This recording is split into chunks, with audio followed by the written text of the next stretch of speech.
The masked man strikes again.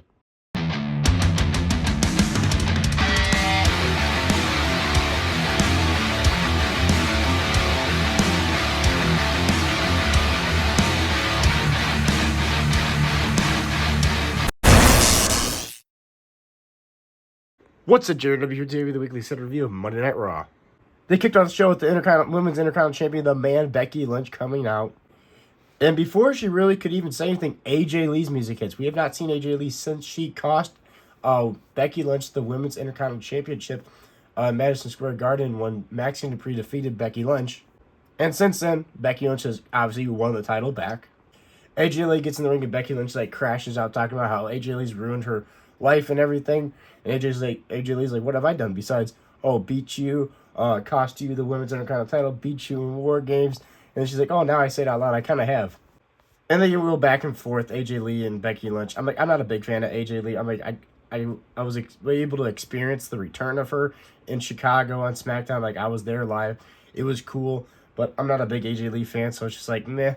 And I just find Becky Lynch somewhat boring. I just feel like she does the same thing every week. But pretty much this promo sets up to AJ Lee asking for a match against Becky Lynch. And Becky Lynch originally says no, but they end it with they will have a match in Chicago for an Elimination Chamber, I think, for the Women's Intercontinental title. It's either for the Intercontinental title or if AJ Lee wins. If AJ Lee wins, she's the number one contender. I can't remember.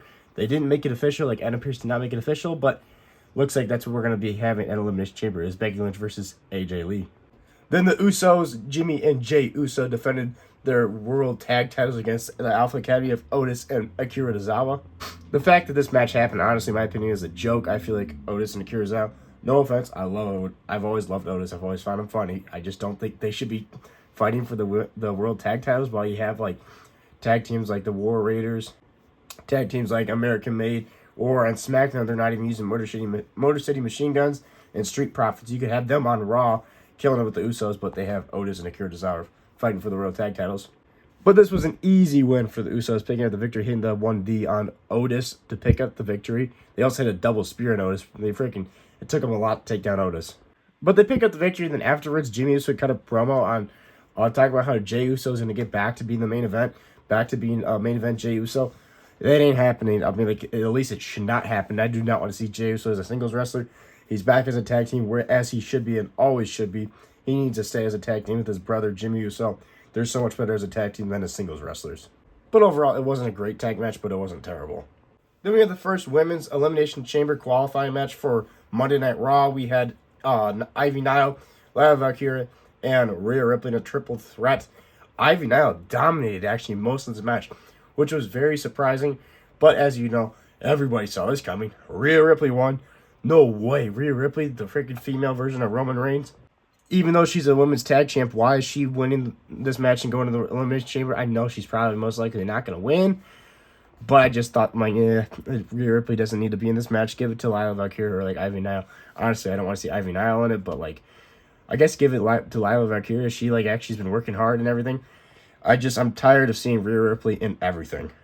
But Rhea Ripley hits the Riptide, I think it was on Ivy Nile, and picks up the victory to go on to the Elimination Chamber. The only other person right now in that Elimination Chamber match is Tiffany Stratton, so it's Rhea Ripley and Tiffany Stratton. Both people that I do not want to see in the main event of WrestleMania for the Women's World title. Then we had Dirty Dom and Liv Morgan come out, the greatest Women's Royal Rumble winner and the greatest Intercontinental Champion according to Liv Morgan. Dirty Dom gives Liv Morgan his Valentine's Day gift to Liv Morgan because that is this weekend. He gave her a box of chocolates that was a shape of heart and roses. Dirty Dom is a gentleman. And Liv starts talking about how she's going to go on to WrestleMania and fight one of the Women's World Champions. She really hasn't made a decision. And then she starts talking, and she gives the mic to Dirty Dom, so Dirty Dom can start talking about his Intercontinental title. And Stephanie McCare, his music hits, crazy pyro, scares Dominic, he jumps. She comes down to the ring, and she starts talking in Spanish, so I didn't really understand what she was saying, but she was talking in Spanish to Liv Morgan. Liv Morgan's like, I don't understand what she's saying. Dominic, what was she saying? And then Dom's like, well, I don't want to really, and he's like, I don't think I should repeat it. So he starts talking back and forth with Stephanie McCare in Spanish. So I'm like, all right, I guess I don't understand what's going on here. But pretty much it ends with Stephanie McCare saying that how she wants to face Liv Morgan at WrestleMania 42 in the main event for the Women's World Championship. Liv Morgan, Stephanie McCare. That's what Stephanie McCare wants. I'm assuming that's what they're going to end up doing. But Liv Morgan has not made her decision yet, but clearly Stephanie McCare has pleaded her case that she wants to face Liv Morgan for the Women's World title. She wants to defend her Women's World title against Liv Morgan at WrestleMania. Then backstage, Dirty Dom tells Finn Balor, he goes, well, you got to drop this thing to CM Punk. You lost him, and now it looks like he's moved on to Roman Reigns. JD will be back, and you guys can win the tag titles. And Finn Balor's like, we're family. I would expect you to accept that I'm not done with CM Punk. I want that world title. And that leads to Finn Balor coming out saying how he's done being disrespected. He's not done. He's coming for that world title. He's coming for CM Punk. And then Adam Pearce comes out, once again, shocker, with his security, which I'm so done with Adam Pearce and his security. I mean, like every week now. Like, for a while, it was kind of cool when Adam Pearce would scream and stuff and yell and, like show that he has some pretty good acting skills and stuff like that. But now it's every freaking week Adam Pearce screams and yells at people, breaks up fights, has his security. It's just the same thing every week, copy and paste, and it's so boring. I'm so done with Adam Pearce and his security. And he tells Finn Balor, he goes, oh, just like the Royal Rumble, it's too late. You're too late for the Royal Rumble. You're too late for this. It's already Roman versus Punk at Mania. You don't get a chance. And Finn Balor's like, he's like, all right, so I'm always too late. I'm always too late. And he's pissed off. CM Punk's music hits, and Adam Pearce is not happy. CM Punk comes down to the ring. Finn Balor goes on to the announce table, and CM Punk's in the ring. And CM Punk says, he goes, I'm not done with you, Finn Balor. He goes, I already beat your ass in Ireland because if you want to fight again, because we can fight tonight. And Adam Pearce is screaming, no, no, no, no, no. But Finn Balor wants it. CM Punk wants it. And Adam Pearce tells CM Punk, he goes, no, I'm not going to jeopardize the main event of WrestleMania so you can fight Finn Balor again. And CM Punk goes, I'm the World Heavyweight Champion. I make the decisions. I want to fight Finn Balor again. Finn Balor wants to fight me. And finally, Adam Pearce, he goes, fine. He goes, at Elimination Chamber, it's going to be CM Punk versus Finn Balor for the World Heavyweight Championship. Which I feel like this is going to be awesome. But I'm calling this prediction now. I said it last week, and I'm going to say it again. WrestleMania 42. The main event of WrestleMania 42. It's going to be a triple threat. It's just going to be like WrestleMania 30. How Daniel Bryan weaseled his way into the match with the yes movement and everything. And it was Batista, because Batista in this situation is Roman Reigns. Nobody wanted Batista to win that Royal Rumble. He returned. Batista wins the Royal Rumble. Nobody wants it. Nobody wanted Roman Reigns to win the Royal Rumble. He returns. He's going to face the current world champion. Nobody wants that. I mean, like, some people do, but I'm like, overall, like a majority don't want that. Everybody wants to see Finn Balor get pushed. Well, Finn Balor is going to get himself in this match, and it's going to be a triple threat at WrestleMania, and Finn Balor is going to win the world title at WrestleMania. And you might be saying, well, they're going to be fighting Elimination Chamber. I don't think this match ends clean. I think maybe Roman Reigns gets involved or something, and it ends in a triple threat at WrestleMania. Or there's this other thing. Finn Balor just beats CM Punk in Chicago, his hometown, and it's Finn Balor versus Roman Reigns. I don't think it's going to be that. I think this match does not end clean, and it leads to a triple threat at WrestleMania 42. Which, sign me up. Roman Reigns versus CM Punk's not terrible, but Finn Balor finally getting the world title after 10 years of him being screwed. Take my money. Like the freaking meme of the guy slapping his credit card on the table. Take my money. Finn Balor's world champ. Absolutely. Then we had Natty go one-on-one with Maxxine Dupri. And I wasn't really paying attention because this match was boring. I didn't notice if it ended in disqualification or what. All I know is I looked up, I was on my phone, and Natty had Maxxine Dupri on top of the announce table. Clearly the match was over because they had security all over the place trying to break up her because she had an ankle lock. And then AJ Lee's music hit. She comes out to save Maxxine Dupri. And then it just turned to an argument between Natty and AJ Lee. Natty leaves.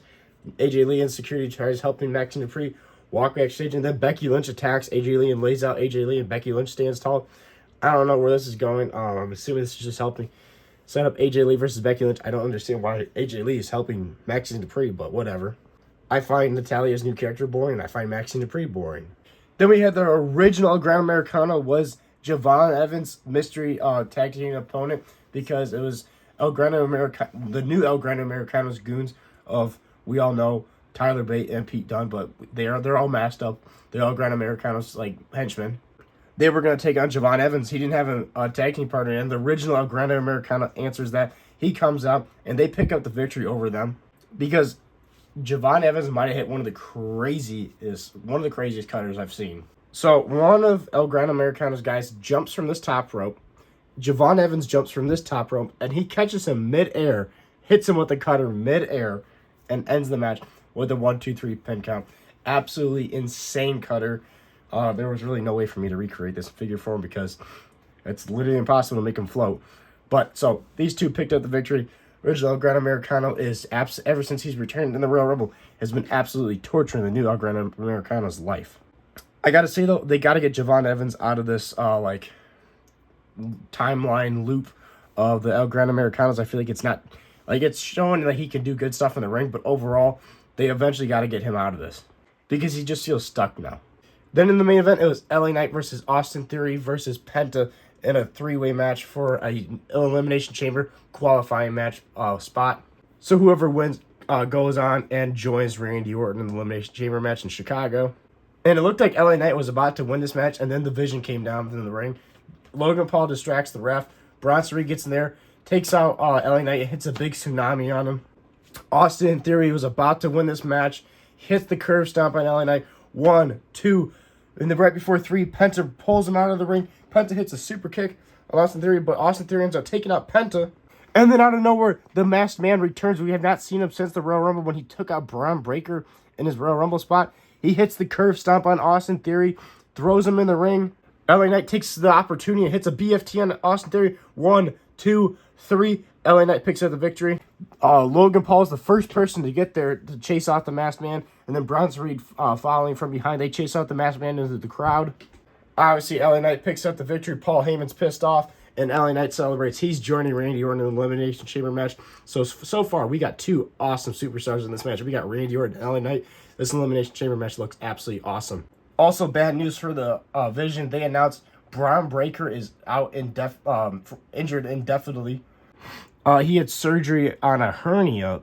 He had they didn't say it on TV. They said he's out indefinitely, but I saw a report. He had a surgery on a hernia that he tore, which is no bueno. I'm like, that's a several month recovery.